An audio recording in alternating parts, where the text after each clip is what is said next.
All right, so here we are, chapter 6. We've made it past the halfway point. The goal for the year is to get through 10 chapters, maybe into chapter 11. So give yourself a pat on the back for that.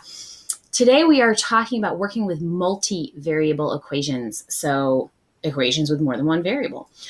You now have a lot of experience working with equations that compare two quantities. Today, you will apply your equation solving skills to rewrite equations with two or more variables.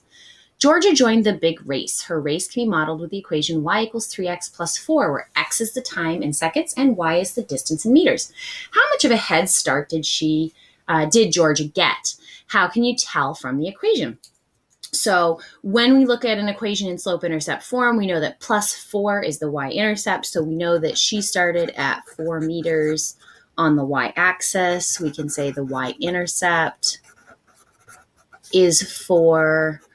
We can also say that it's 0, 4. So after 0 seconds, she's already at 4 meters.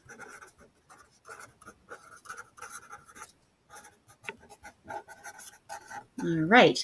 What was George's rate of speed? So rate being an interchangeable word with slope. So the slope is 3, meaning that her rate is 3 meters per second. And we get meters and seconds from the x and the y axis if we were to graph this. We can also say that rate equals slope, just as a friendly reminder. Changing forms.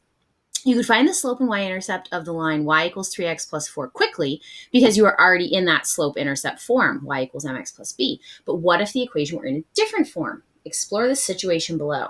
So if you had a linear equation written in the ax plus by equals c, this is called standard form where the x and the y are on the left together, can you easily tell what the slope or the y-intercept are?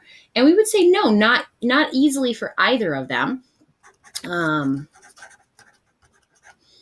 If we wanted to find the y-intercept, we would need to know if, we want to be on the y-axis, then x would have to be 0. So we could plug in x equals 0 and do like negative 6 times 0 plus 2y equals 10. And we could find out that y equals 5, and that would give us the y-intercept, 0, 5. That is something that we could pretty quickly, one substitution and get the y-intercept. The slope, we would need to have, say, another point. So if you plugged in, say, x equals 2 and then you got y equals 11, you could then find the slope by subtracting the y values, 11 minus 5 over 2 minus 0, and get 6 over 2 or 3 and find that the slope was 3. But you would have to do a little bit more computation, certainly more than just looking at y equals mx plus b. Make a table and graph the line. Using your line, write an equation. So we could, if we had negative 6 times 1 plus 2y equals 10, we could solve for y. Negative 6 plus 2y equals 10. Add 6 to both sides. 2y equals 16. Y equals 8. So we could get some coordinates. We had 0, 5 from up above. We just got 1, 8. We also got 2, 11 from up above. And we could make a table by simply plugging in, substituting numbers. 0, 5, 1, 8, 2, 11. And since it was y equals mx plus b, we would assume it's a function. We would connect the lines, not worrying about it being a sequence. Now use algebraic steps to rewrite the equation. Negative 6x plus 2y equals 10 in y equals form. Sometimes you'll also see people say, change it into slope-intercept form. So negative 6x plus 2y equals 10. We would want to get the y by itself on the left, so we would add 6x on the left and add 6x on the right. We'd get 2y equals 6x plus 10. Then we would divide the left side by 2, divide the entire right side by 2. Y equals 3x plus 5. And we would confirm that the slope is 3. And we would confirm that the y-intercept is positive 5. Does your new equation match? Yes. I actually find that to be much faster than substituting numbers and finding the result. It says your teacher will assign you to one of the linear equations listed below, and in each case, we're supposed to solve for y. So I'm going to go through and do the 6 of these on the paper that I put in Google Classroom that has everything all done on it. I will attach these pages as well, just so you can see the work again later. So if the goal is to get them all in y equals form, the goal is always to get rid of everything else on the left that has something other than y. So in the first case, we would subtract 2x from the left and the right. And we would need to say, okay, y equals, what is 3x? Take away 2x. It's simply x minus 7. And that one would be done because the y was already alone without a coefficient. This one, obviously going to take just a little bit more. Subtract x on the left, subtract x on the right. 2y equals 3x, take away an x would be 2x plus 4.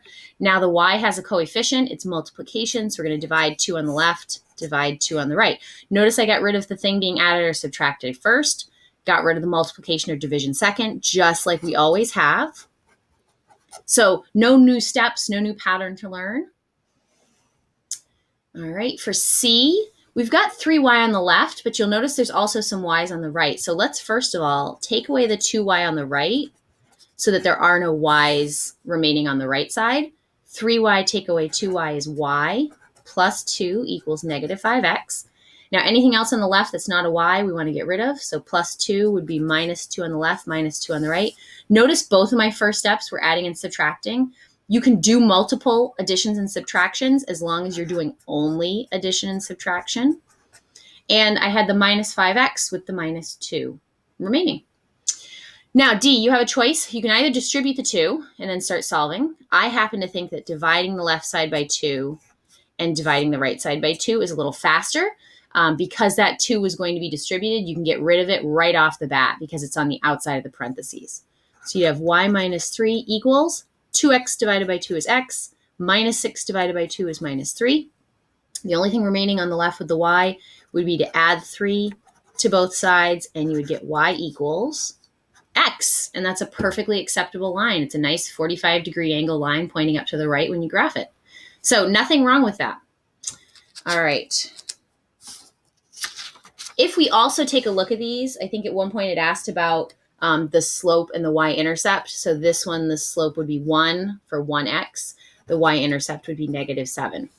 For the next one, the slope, the x is really 1x, so the slope would be 1. The y-intercept would be 2. For the next one, the slope m would be negative 5 in front of the x, and the y-intercept would be negative 2. For D, your slope is 1, right, for 1x, and then your y-intercept is 0, because you could technically put plus 0 on the end and not change anything. All right, for E, 5 minus 3 times x plus 1. All right, so the first thing you would want to get rid of here is actually this 5. So I'm going to do minus 5 minus 5. So 5 minus 5 is gone.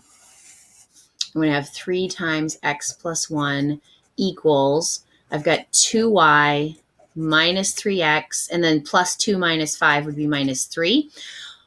Lots of different ways you can continue to tackle this problem. Notice that everything on the right is not divisible by 3. So in that case, I would distribute the 3. 3x plus 3 equals 2y minus 3x minus 3. There's really no reason you have to get the y's over to the left. They just have to be alone. So you could leave them on the right, and that would work as well. I'm going to get all the x's together and do minus 3x on the left, minus 3x on the right. 3 equals 2y minus 6x minus 3. All right, add 3 on the right, add 3 on the left. 6 equals 2y minus 6x. I'm going to add 6x on the right, add 6x on the left. I'm just trying to get rid of things. So this would be 6x plus 6 equals 2y. And now I can divide by 2 on the right, divide by 2 on the left.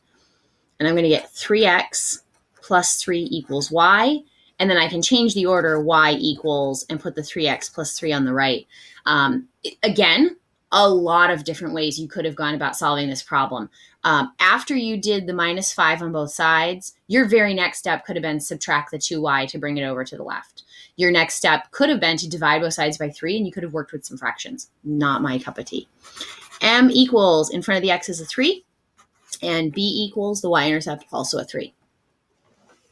All right, for F, I would start by let's start by distributing this 2 on the right. Because if I start doing anything with that x, I have nothing over here to add and subtract it to.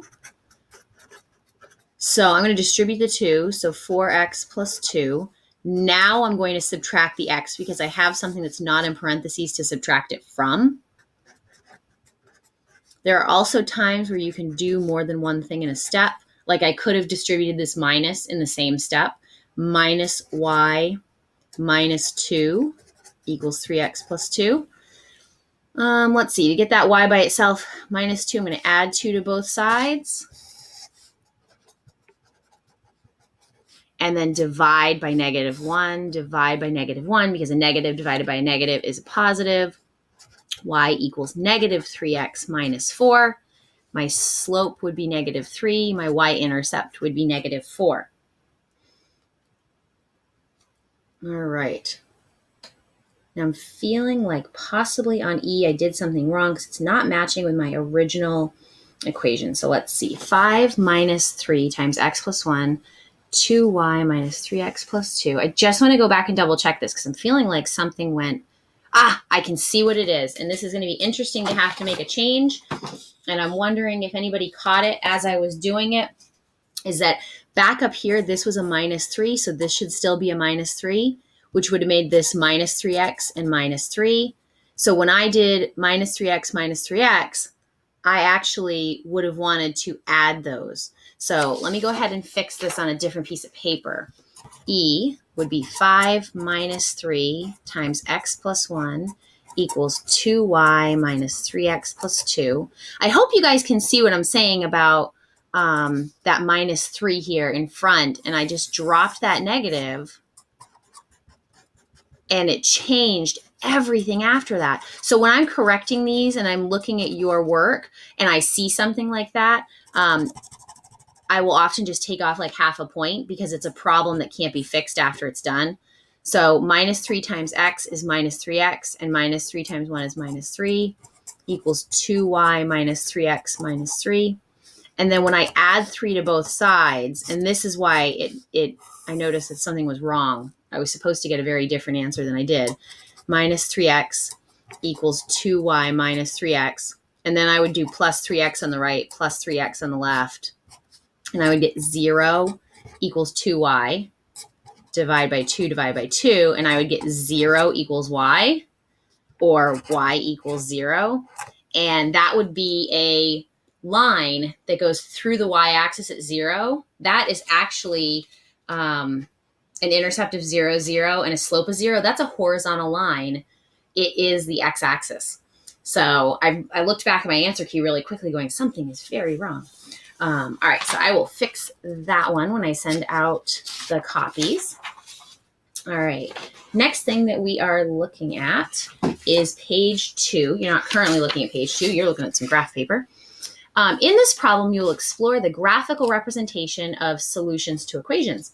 How many variables does the equation y equals 0 equals 3x minus 5 have? Well, that equation just has one variable. How many solutions does it have? Just one. Use a number line to show the solution. So if I add 3 to both sides, and then, if I add 5 to both sides and then divide by 3, I would get an answer of x equals 5/3. So I would do like -1, 0, 1, 2, 3, and then I would pick a point to be 5/3, and that's it. It's just a point. There wouldn't be a line pointing anywhere. It would just be a single point on the number line. One variable, one solution. How many variables does the equation y equals 3x minus 5 have? It's going to have 2 variables. And how many solutions? It could have infinite solutions because you could pick any point on that line to be a solution. How could you show the solution graphically? You could graph it on a coordinate grid. You could do all points represented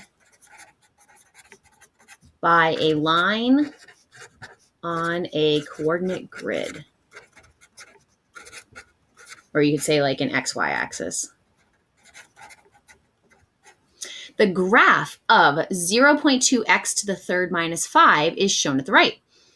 How many solutions does that one have? And we would say, well, it's this curved line. There's not single points. They are attached. So it would be infinite. And we would say each point on the curve is a solution.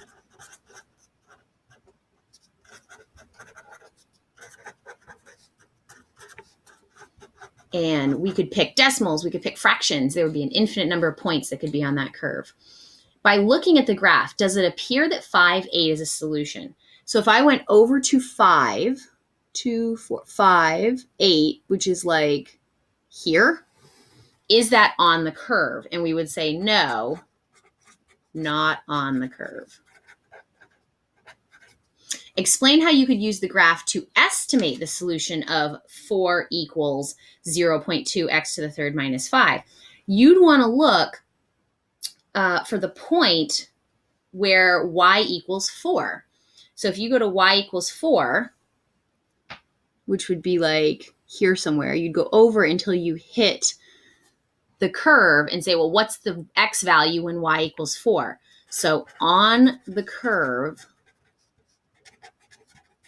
what is the x value when y equals 4? So you could do that with the graph. You could do like a quick estimate, or you could just solve this equation now that you only have the one variable. Often in everyday situations, a formula with more than one variable may not be in the form you need. The previous problem showed that linear equations not in y equals mx plus b form do not reveal the slope and y-intercept until they're solved for y. That is, written in the y equals form. The formulas in this problem are used in many different careers. Sometimes you need to solve them for different variables in order for the formula to be useful. Solve for the given variable. So this formula is y equals fd, w equals fd, and we want to solve for f, meaning we want to get f by itself. So f times d, that's multiplication, so I would divide by d, that would leave me with f by itself. So you could say that f equals w over d. F by itself, the other side has w over d, and that would be rewriting for a particular variable. This one gets rewritten all the time.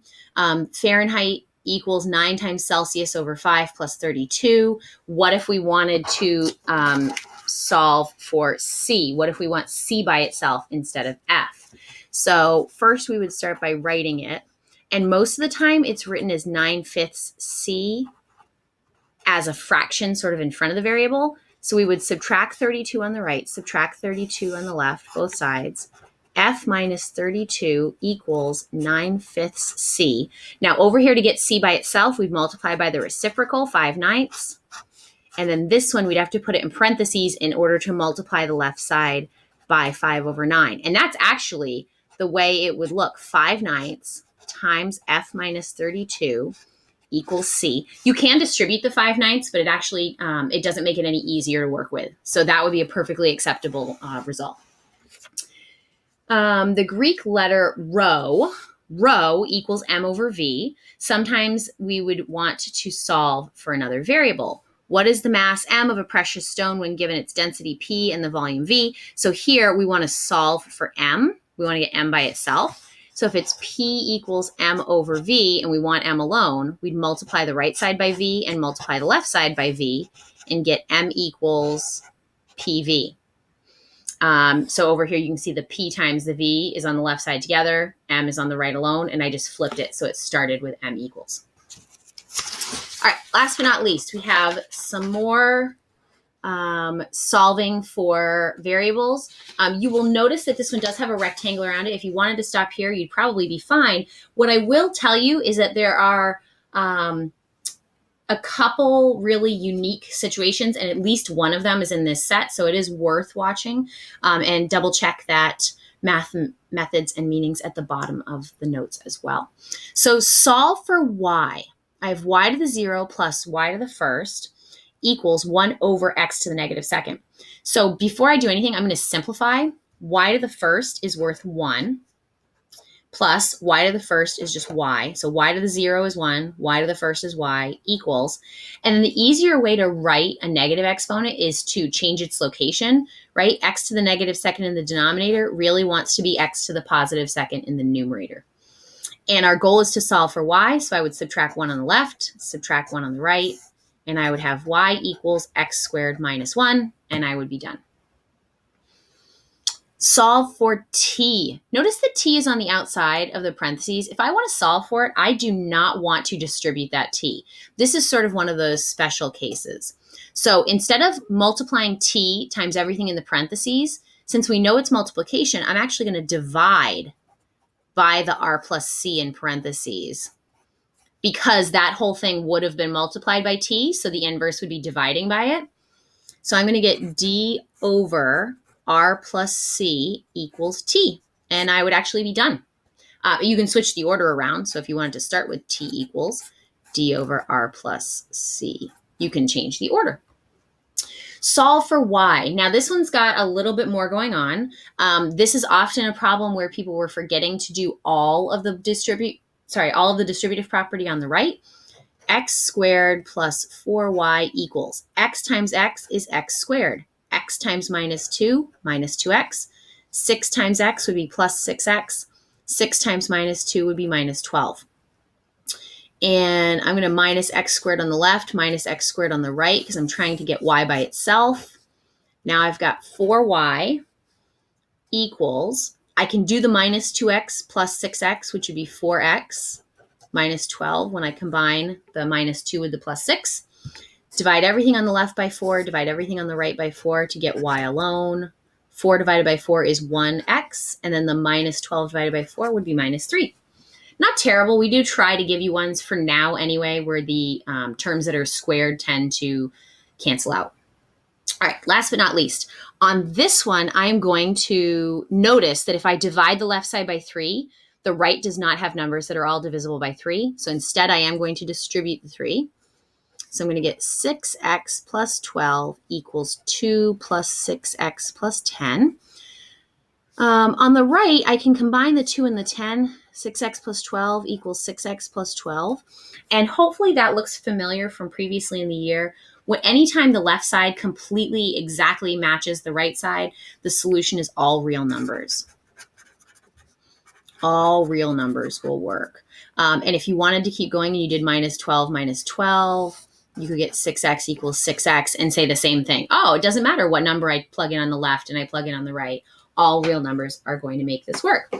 All right, so double check when I'm uploading to Google Classroom. I'll put those extra problems in there as well from 6-3, and hopefully we're off to a good start with Chapter 6. See you in class.